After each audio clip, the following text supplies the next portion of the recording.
عظیم خواب تھا پاکستان. یعنی ہم جو علامہ اقبال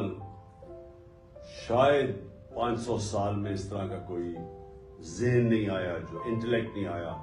جو علامہ اقبال کا تھا. تو ان کا یہ ایک بہت بڑا تصور تھا پاکستان کا کہ ہم نے ایک مثالی اسلامی ریاست بننے، اور وہ مدینہ کے ریاست کے اصولوں کے اوپر ہم نے کھڑا کرنا تھا ایک ملک جو دنیا میں مثال بننا تھا کہ اسلام کیا ہے. تو یہ بڑی بڑی خواب تھی.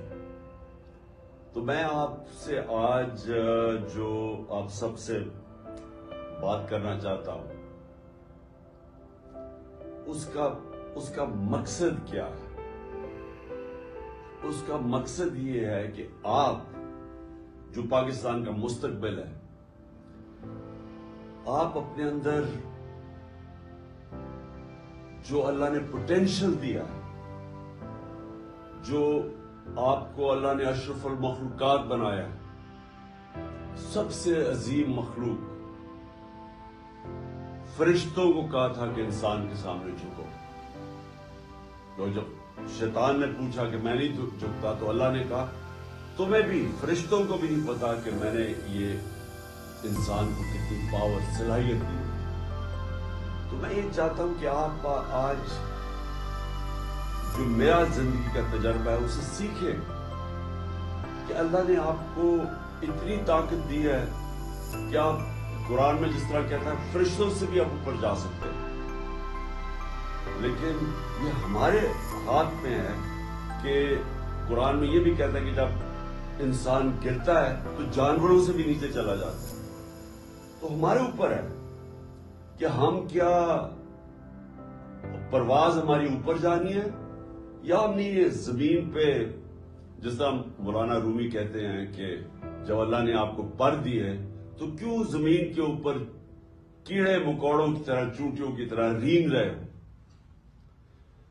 لیکن سب سے پہلے میں جب آپ کو بات کرنا چاہتا ہوں وہ یہ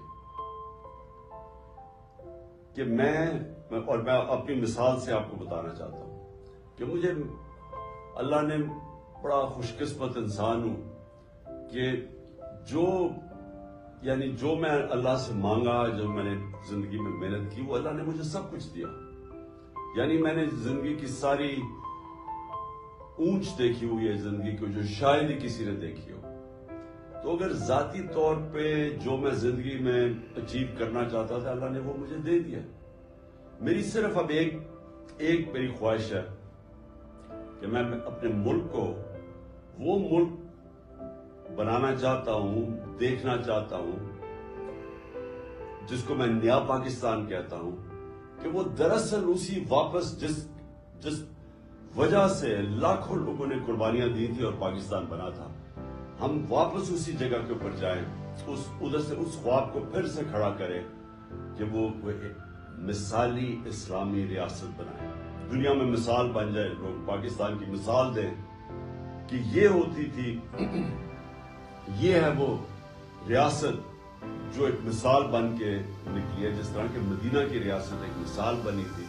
اور پھر صدیوں تک مسلمانوں نے دنیا کی امامت کی.